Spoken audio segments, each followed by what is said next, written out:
আসসালামু আলাইকুম। পাখি আজাদ চ্যানেলে আবারও স্বাগতম। গরমকালে বাজিকার পাখির নানান রকমের রোগবালাই হয়ে থাকে। এর মধ্যে চুনো পায়খানা, পাতলা পায়খানা, হিট স্ট্রোক, পানি শূন্যতা, মিনারেল ক্যালসিয়ামের দুর্বলতা। এ সময় দেখা যায় পাখি চোখ বন্ধ করে বসে থাকা, খাওয়া দাওয়ার প্রতি অনীহা দেখা, পাখির শরীর দুর্বল হয়ে যাওয়া। কিন্তু এর সমস্ত কারণে দেখা যায় আপনার পাখি সঠিক চিকিৎসা দিতে পারলে ভালো হয়ে উঠবে। আর যদি আপনি সঠিক চিকিৎসা না দিতে পারেন তাহলে আপনার পাখিটা ভালো হবে না, নিশ্চিত মারা যাবে।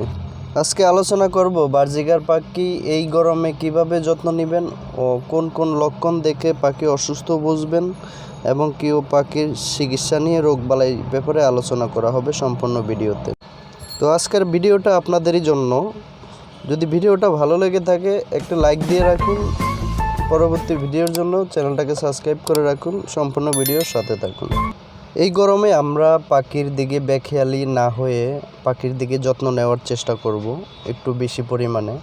আপনার খাঁচার চারিপাশে যদি ময়লা ও পরিষ্কার থাকতে হবে, আপনার খাঁচার টেরের ভিতরে প্রতিনিয়ত পরিষ্কার থাকতে হবে এবং কি আপনার পাখির খাঁচার আশেপাশে বাহিরের দিকে যেহেতু পরিষ্কার থাকে সেক্ষেত্রে আপনার পাখি রোগমুক্ত থাকবে। তা না হলে পাখি রোগে আক্রান্ত হতে পারে।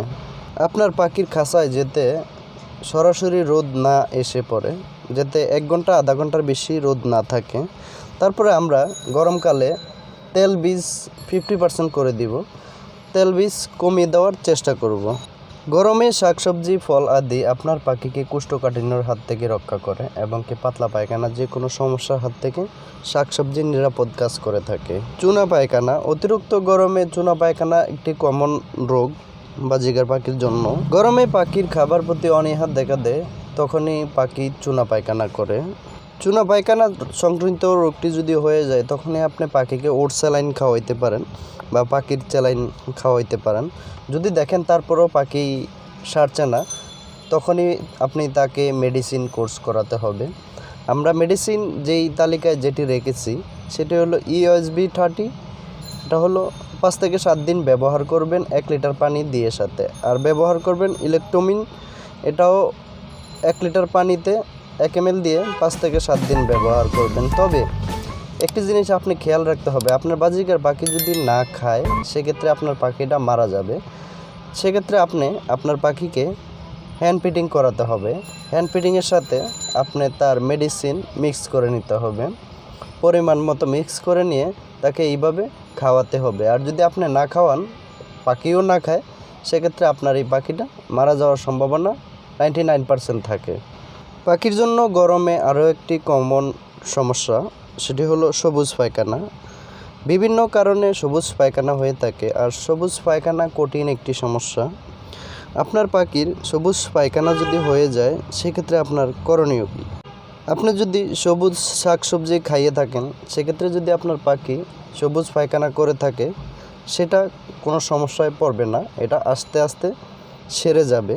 যদি দেখেন যে সমস্যা সারছে না, আপনি পাখিকে দানাদার খাবার খাওয়াচ্ছেন, সমস্যার সমাধান হচ্ছে না, সেক্ষেত্রে আপনি আপনার পাখিকে মেডিসিন ট্রিটমেন্ট করাতে হবে। সবুজ পায়খানা ও চুনা পায়খানা এগুলো ব্যাকটেরিয়া ও ভাইরাসজনিত রোগ, সেক্ষেত্রে আপনি ট্রিটমেন্ট করাতে হবে। আমরা এই তালিকায় যে মেডিসিনটি রেখেছি সেটি হলো ইরাফ্রিম অথবা ইরোকট, এই দুটির একটি আপনি সবুজ পায়খানার জন্য ব্যবহার করবেন। 1 লিটার পানিতে 1 ml দিয়ে 7 দিন। আর সাথে ব্যবহার করবেন ইলেকট্রোমিন 1 লিটার পানিতে 1 ml দিয়ে 7 দিন। সেক্ষেত্রে আপনার পাখির যদি রোগ সেরেও যায় তাও আপনি পুরো ট্রিটমেন্টটা চালিয়ে যাবেন। আর পানিটা আপনি 6 থেকে 8 ঘন্টার মধ্যে পানিটা চেঞ্জ করে সাদা পানি দিয়ে দিবেন। এক্ষেত্রে অনেকে রেনামাইসিন ব্যবহার করেও ভালো ফলাফল পেয়েছেন। তো আমি ব্যক্তিগতভাবে আমার মতামত, আমি এটি ব্যবহার করে থাকি, আপনারাও চাইলে ব্যবহার করে দেখতে পারেন। এক্ষেত্রে পাখি যদি নিজে থেকে না খায় সেক্ষেত্রে পাখিকে হ্যান্ড ফিড করাতে হবে। আপনি ঔষধ হ্যান্ড ফিডের সাথে পরিমাণ করে মিশিয়ে নেবেন। আপনি যদি হ্যান্ড ফিডিং না করান এবং কি পাখিটাও যদি না খায় সেক্ষেত্রে আপনার এই পাখিটা অতি দ্রুত মারা যাবে। তো আপনি হ্যান্ড ফিডিং করালে আপনার এই পাখিটা বেঁচে যেতে পারে। পাতলা পায়খানা, এটি একটি পাখির জন্য কমন রোগ। তো গরমে যদি পাখির পাতলা পায়খানা হয়ে থাকে, এটি বিভিন্ন কারণে হয়ে থাকতে পারে।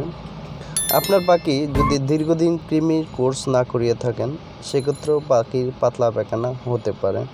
আর পাখির যদি কৃমির কোর্স না করান, সেক্ষেত্রে অনেক সময় দেখবেন পাখি সুতা আকারে মল ত্যাগ করে। মলটা যে ত্যাগ করে চিকন এবং কি সুতার মতো, সেক্ষেত্রে আপনি পাখিকে কৃমির কোর্স করিয়ে নেবেন। তারপরে আপনি যেটি করবেন, আপনি যদি লিভার টনিক কোর্স না করিয়ে থাকেন, সেক্ষেত্রে আপনার পাখি পাতলা পায়খানা বা বিভিন্ন ধরনের সমস্যা সংক্রামিত হতে পারে। পাখির খাবারের সাথেও যদি কোনো বিষক্রিয়া থেকে থাকে, তাহলেও পাখি পাতলা পায়খানা করতে পারে। পাখির পানির সাথে যদি কোনো ব্যাকটেরিয়া থেকে থাকে বা দীর্ঘদিন পরিষ্কার না করার কারণে যদি কোনো ভাইরাস থেকে থাকে, সেক্ষেত্রে আপনার পাখি পাতলা পায়খানা করবে।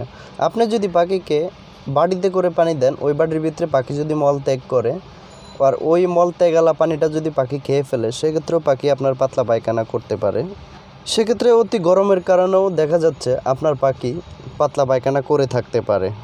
সর্বশেষ খাবার ও পানির বাটি সব কিছু পরিষ্কার দেওয়ার পরও যদি আপনার পাখির সমস্যা হয়ে থাকে, সেক্ষেত্রে আপনি লিভার টনিক্স কোর্স করিয়ে নেবেন, কৃমির কোর্স করিয়ে নেবেন। তবে কৃমির কোর্স যখন ঠান্ডা আবহাওয়া থাকে তখনই করাবেন।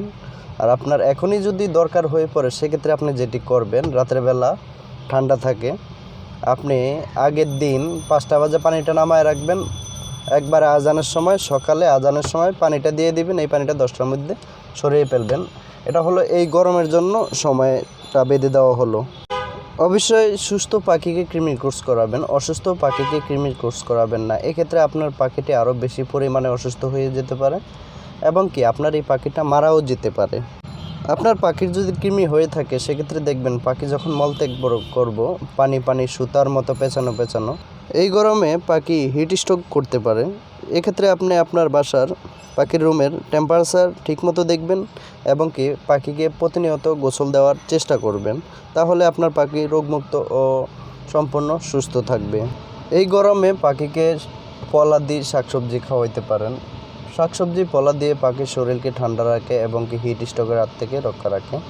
আপনি প্রতিনিয়ত পাখির পরিষ্কার ও যত্ন নেবেন, তাহলে আপনার পাখি রোগমুক্ত থাকবে।